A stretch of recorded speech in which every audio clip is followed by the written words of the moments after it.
I got my wife's money. No, I mean, wait a minute. Praise God. Yeah, I'm in front. I come to the front of the altar every time. No, listen, I'm going to tell everybody something. I'm not going to take too much of time, but I would like to introduce and present to everyone the best deacon in the world. A man after, you say, listen, let me tell you something. We all got to be after God's own heart. Amen. But he calls special men like pastors after his own heart. But let me tell you something. God also, he calls deacons too. Why? Because he put them on pastor's heart. You see, you have to understand the role of a deacon and where he comes from. He comes through the pastor's heart. See, God told me about deacon before deacon became my deacon. Well, I looked and I watched this young man. And sometimes when a man thinks that he can't do is when he can do. Amen. And ever since he's been doing. And every time I need him to do something, it's already done. I don't have to worry about it. When it's time to clean up and do things, most deacons say, it ain't my job. It is your job. It's your job because you listen to what the pastor instructs you to do. You're not the head. He doesn't act like he's the head. He never comes to me and say, well, we're going to do this here. No, he always come and he say, Dr. Harris, is it all right? Now, sometimes we have bosses. Everybody knows if you don't know and you married, you got a boss. Whether you like it or not. And sometimes his boss may come to him and tell him something. But he'll still say to me, Dr. Harris, do you want this done this way? In the same token, he's crossing his fingers and his toes because he knows what's about to come his way. But anyhow, God has given him a beautiful sister that if I have any problems, I know who to turn to. And I just want to let everybody know, I want to introduce my deacon to everybody. My deacon, he's in Numa Theological Seminary. He's going for his doctorate degree, earned doctorate degree. And he's very studious. His wife is also. Look, I can't talk about my deacon when I'm talking about myself. Amen. This woman here is support her husband. And this beautiful woman right here is the reason why these two here are a beautiful couple. I learned myself from them. And I pray all the time that I can cook like them. But, that's another thing. But, I always thank God. Now, get on my knees every day. Those two men up there was my icon. God is my father. But those two men taught me how to be a preacher, how to be a leader. And when I can lead men like him that are leaders, it makes me proud to say, I'd like to introduce and present to others our very own Dr. Deacon Vernon Lewis.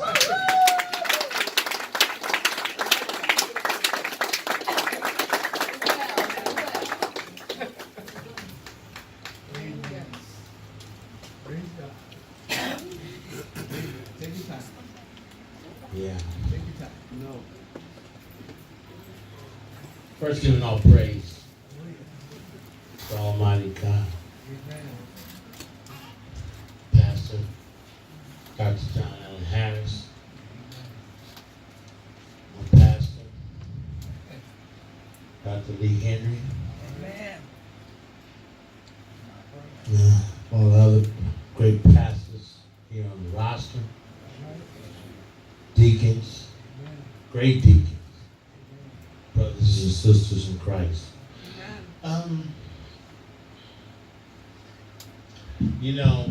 When we started this,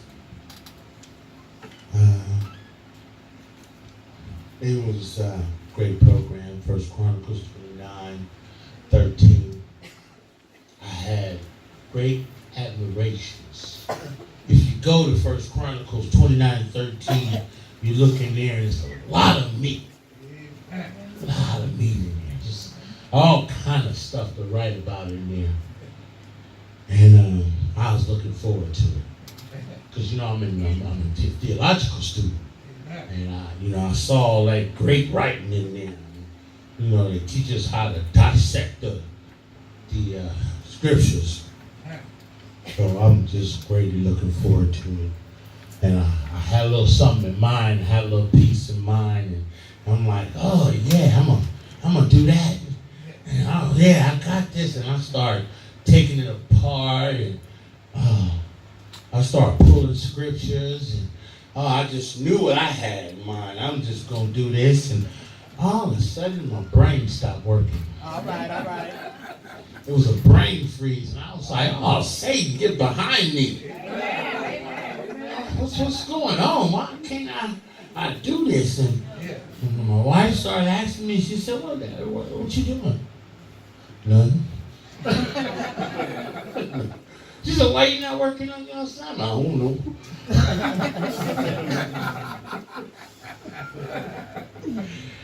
And, time was flying by. I was flying by. I'm like, she was like, you ain't working on something? No. And God got to talk to really, you guys might not know this, but when you start working with God, you begin to build a relationship with Him. Uh-huh. And contrary to popular beliefs, I have a relationship with God, and God speaks to me. He don't call me on the cell phone or nothing like that. He talks to me though. He does. My conversation with God, they go like this. I get voices in my head, and it's not the kind that I have to take pills for or nothing like that. It's the kind that when he talks to me, if he's talking to me and it's good, and it don't have no sin in it, it don't have nothing bad in it, it's all a good conversation, that's God talking to me. That's God letting me know and giving me my direction. Okay? When it's filled with sin and negativity and bad directions, okay, to me, that's just me, it's my thinking, that's the devil talking to me. That's my relationship with God. See, because one of the things I want to tell y'all is I don't believe in luck. I don't know what luck is. Come on. And when I get done with you today, you're going to understand that I don't deal in luck. Okay? Because I got a relationship. And you're going to learn about my relationship when I get done. See, you know what? It just happened a few minutes ago. My relationship with God, it just happened with that way got up here. Y'all don't learn that. He know. He know. I talked to him about it today. Not the way it was up there. He turned around a little bit and like. But I gotta tell you, this goes like this. I had this done, Y'all was gonna learn about this little place I call Jesus General Hospital. Can't do that now. Can't do that now because God told me, He said to me, that's not what I want you to do. Because that was my idea. I'm just going to talk about Jesus General. God came to me, He said, no, Vernon, that's not what I want you to do. That's nice. But this program is about me. Well, That's about you. Wow. So I rolled up my sleeves and I decided I was going to box with God about this because I want to talk about Jesus General. And I got to tell him, look, man, this is what I want to do because it's a good story. I like it. Everybody I talk to like this story. And my arms was kind of a little bit too short to box with him. He wasn't going for it. But I still tried it. I tried some more. I explained to him that this was a good piece. I wrote this and I need to tell this story. He said, no, Vernon, listen to me. What you're going to do is you're going to do a testimony. What you're going to do, Vernon, is you're going to tell the people about what I did for you. Cause see, what we're here for is we're here for the business of saving souls. Yeah. And I have a lot of testimonies, but I need some new ones. I need some recent ones. I need to bring my stories up to date. Yours, Vernon, is an up-to-date story. And it needs to be told. It needs to be told with scripture. So we're going to take your story, Vernon, we're going to put it with some scripture. We're going to tell everybody your story. And I said, well, wait a minute, God. I don't know if I want to do that. I said, some of that stuff is kind of embarrassing. And I don't know if I'm ready to put that out there. Like, maybe we could do that a little later or something. You know what I mean? I said, no, Vernon. You surrendered your will and your way. Well. Remember that? Remember you told me that? And I said, well, yeah, but I'm not ready for that. It's not up to you anymore. If your will and your way is surrendered, then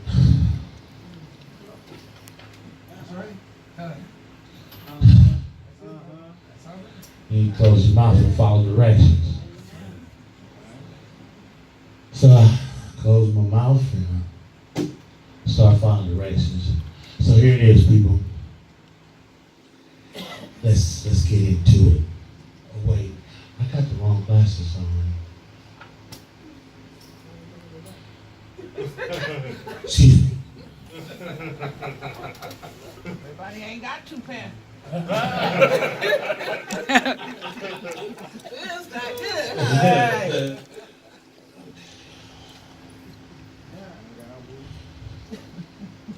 Oh wait, that's still my old story. That's the one I can't tell you. He's still trying to go my way.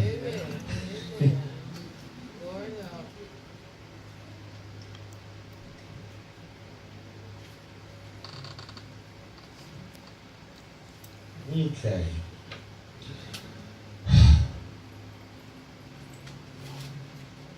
Oh, okay. He still told me I need to go ahead. Let me go back here. All right.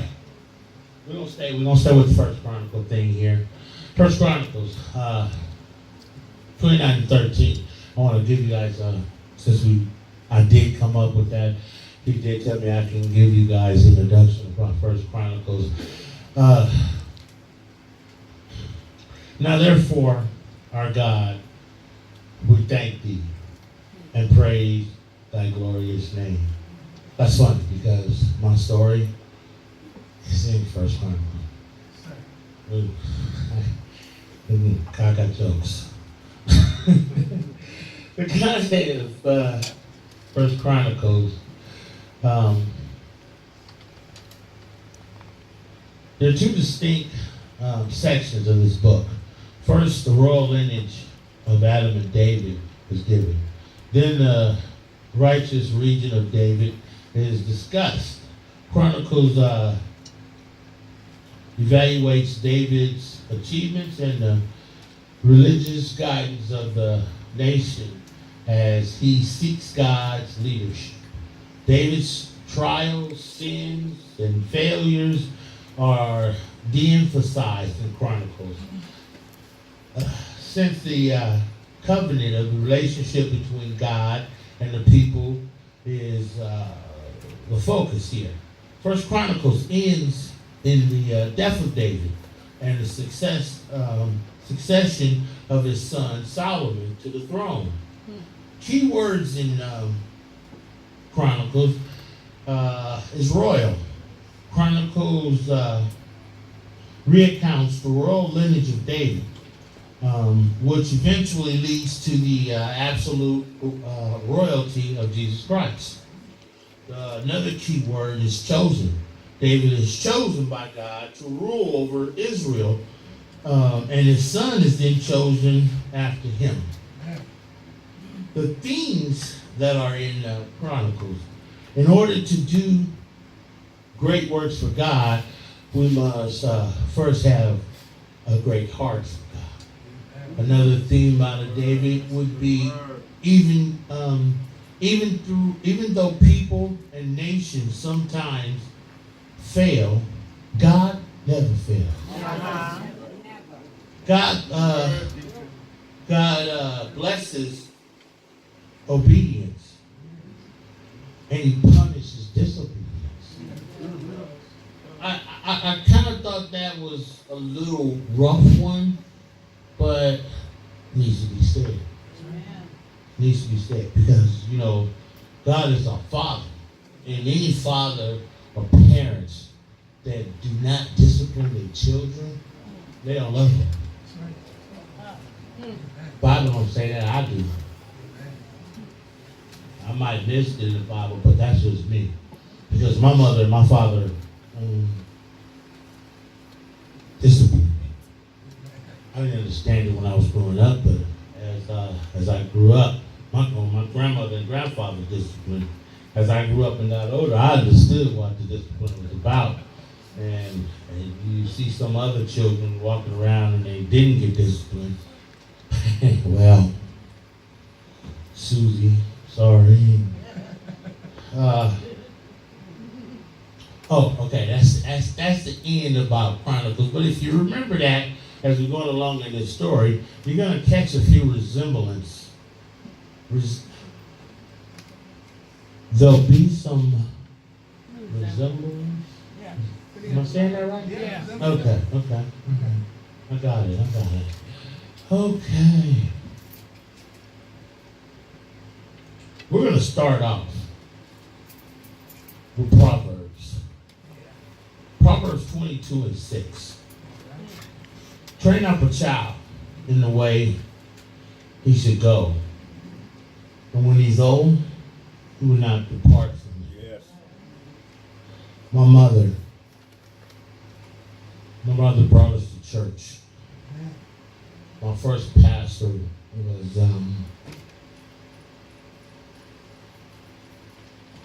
Pastor Flynn Henry.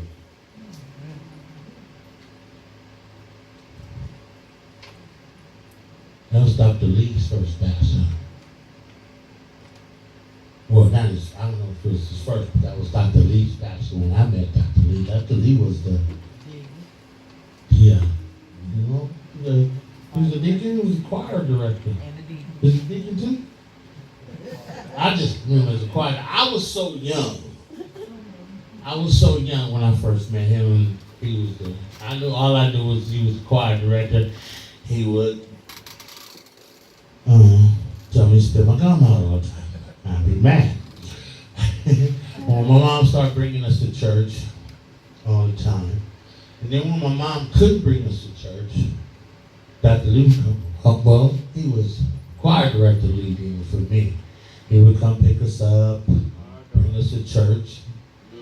He would direct us in the choir. And let me tell you something about this man. The only time that Reverend Lee, when he was leading, would yell at me, or the only time I heard him yell, he would yell and he would say, "Spit your gum out." Y'all are not singing that song right. That's an important point about him, okay? Because from Lee, he went from Lee, choir director, to my pastor. From Lee to pastor. And as my pastor, he never yelled at me. Except one time.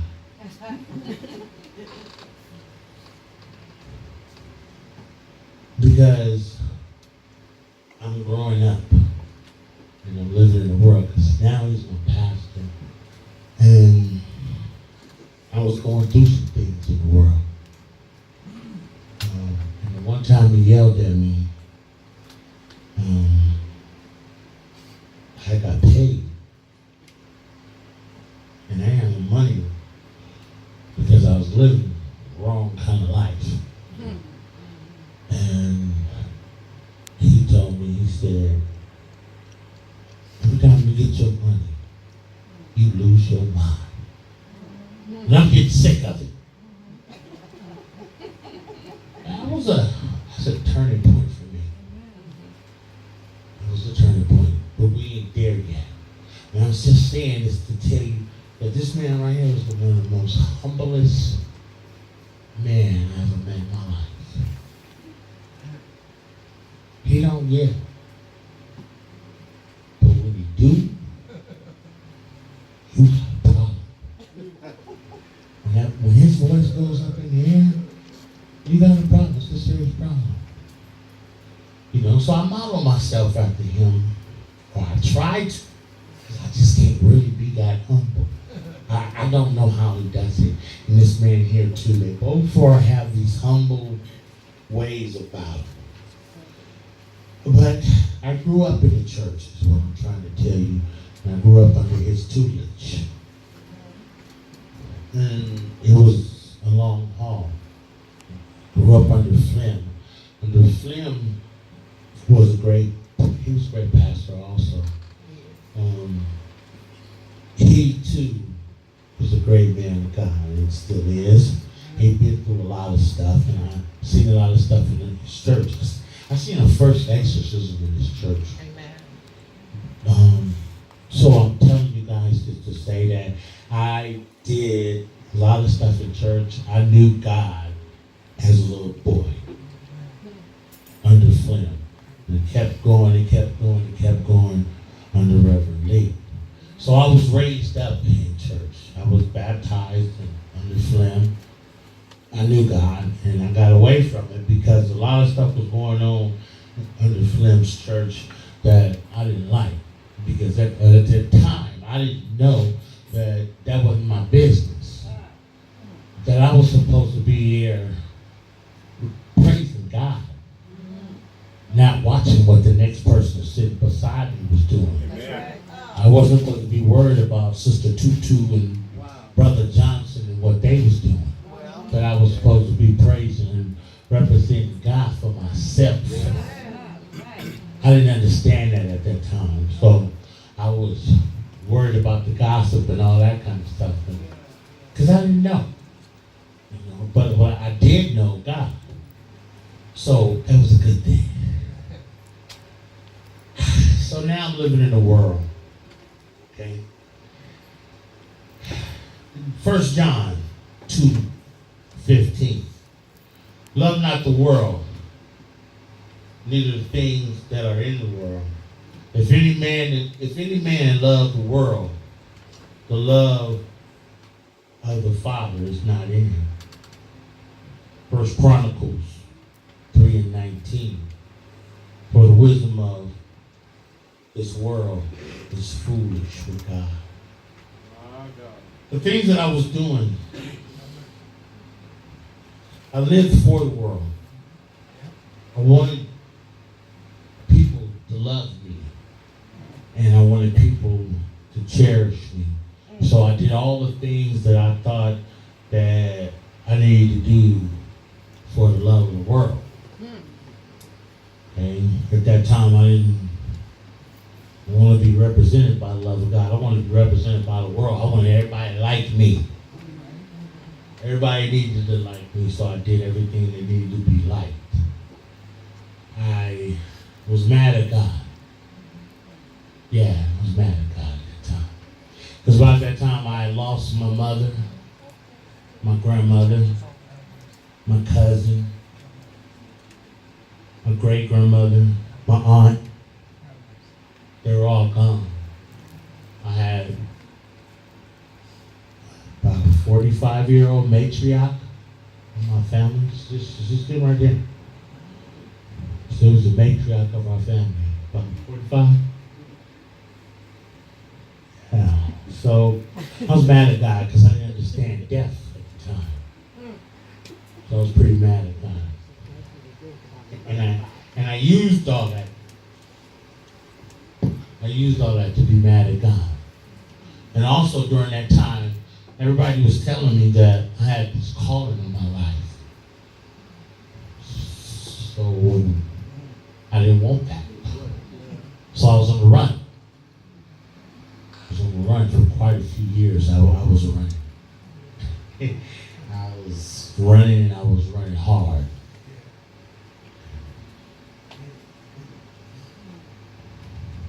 Not the way he got up here, he started talking about drugs. I was talking to Boyd earlier, I was talking about I didn't want to give my testimony. Because my testimony was filled with drugs. You know?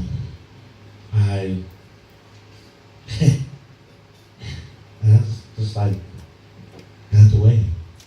There's nothing but drugs in my life. About 20 years. I kind of felt that I could not even live in the city of Oakland because I knew where every drug spot was. But I was an undercover drug user. I was what they call it a functional drug addict. Okay? I only smoked on the weekends because I had to work Monday through Friday to get drugs. I had to pull doubles. I might work 16 hours Monday, Tuesday, Wednesday, Thursday, Friday so that my check would be double so I could get some drugs. By Monday, I didn't have no money for cigarettes, so I had to go see Dr. Lee to get cigarette money. He said, every time you get some money, you lose your mind. And this was true. This was true. I'd have like $800 on Friday and be broke Monday. Not have a cigarette to my name. I was doing some serious drugs. Okay? And it wouldn't matter. You know, I'd be up for days. Sometimes if I had more than that 800, if I worked up doubles and I had to have 1,000, 1,300, I'd be gone. I wouldn't make it to work on Monday. Call in sick.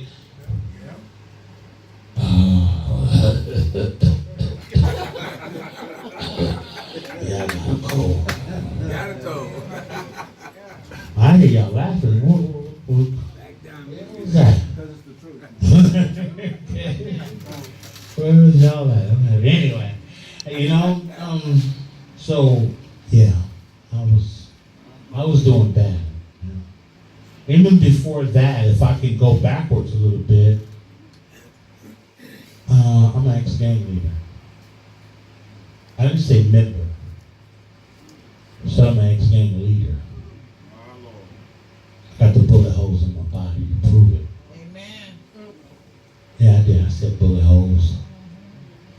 Entry, exit wounds. I sold drugs before I started using them.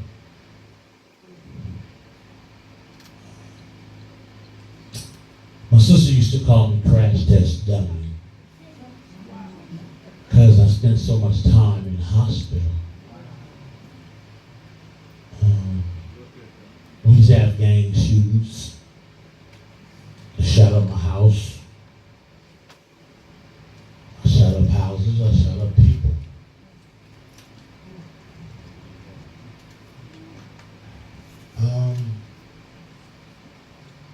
I'm just going to tell y'all the bad parts because I can't get into the good ones for time's sake.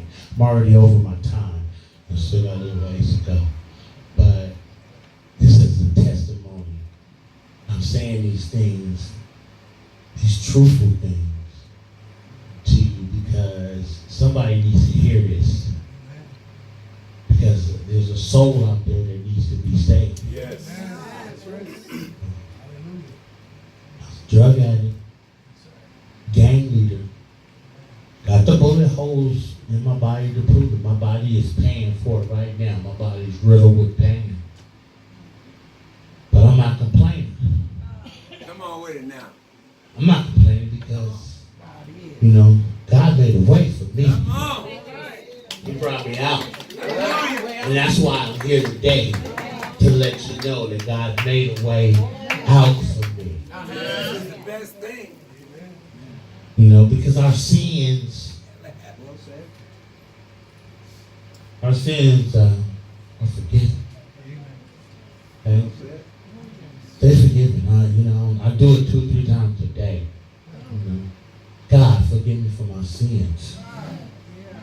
In your Son's name, Jesus Christ, forgive me.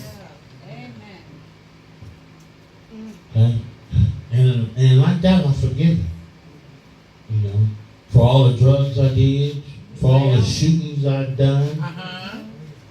I'm forgiven. Yeah.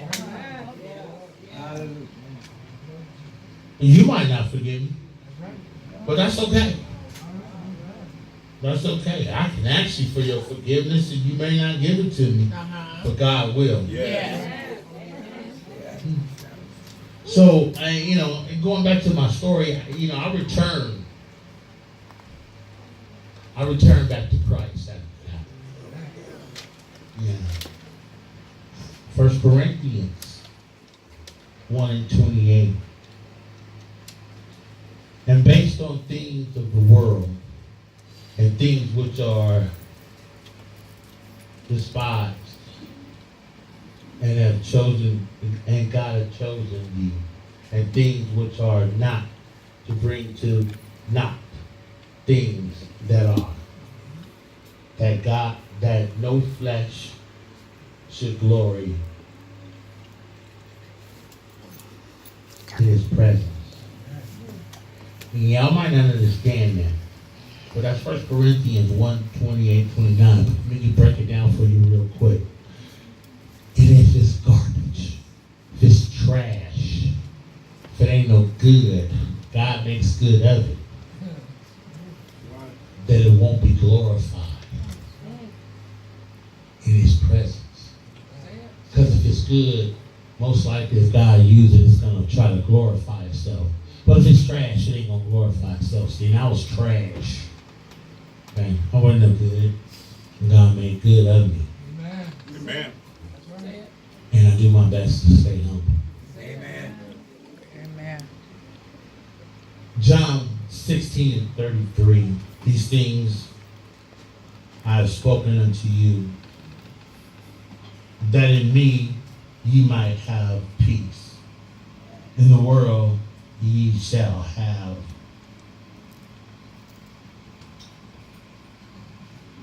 tribulation. But be of good cheer, and I have overcome the world. Right.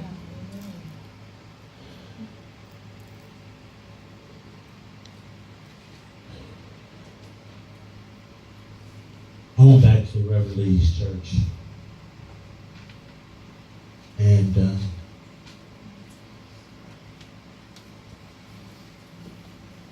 I thought that I was ready. So I told Reverend I was ready, and I wanted to preach. I got up and I preached a sermon or two, but I wasn't ready. I wasn't ready.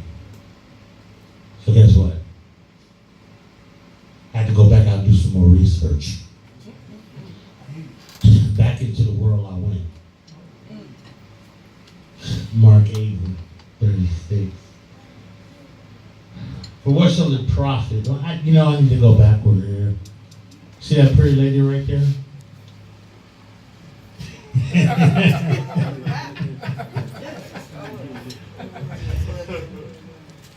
Baby, how many years we gonna be married? Almost 30. Almost 30 years. Almost 30 years.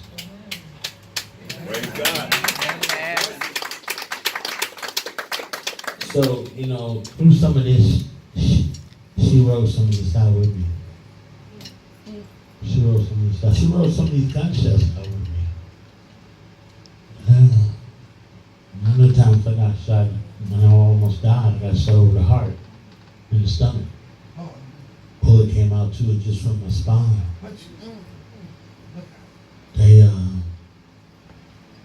My mom was in the hospital with me. She said, Valerie's outside, she wanna come in. I said, no, don't let her in. She's gonna see all this blood. She don't like blood. But she came in and endured it. She went through 5, maybe 6 rehabs with me. Because then you're out of rehab. Because I'm supposed to make you better. But rehab didn't do nothing for me. And then I was inpatient rehab, outpatient rehab, did all the rehabs. And I told him, you know what? Y'all can have this.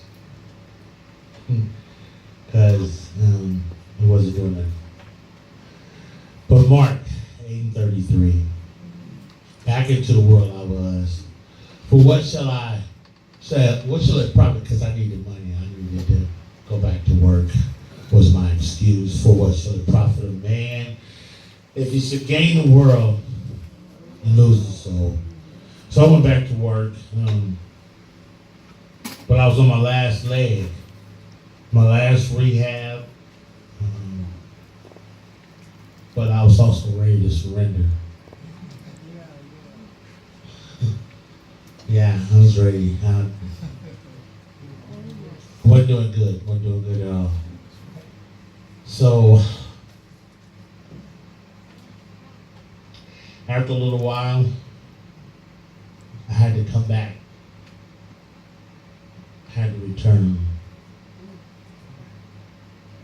1 John. 1 John 3:1. Behold, what manner of love the Father hath bestowed upon us, that we should be called the Son of God.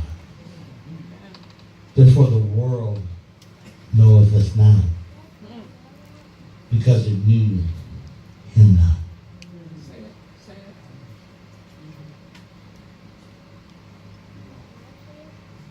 What man? What kind of man is this? John 3:16. For God so loved the world that he gave his only begotten Son, that whosoever believeth in him shall not perish, but have everlasting life. Yes. What kind of man is this? 1 John 5:5. Who is he that overcometh the world, but he that believeth that Jesus is the Son of God? That's who he is. John 3:17. For God sent not his Son into the world to condemn not the world, but that the world through him might be saved.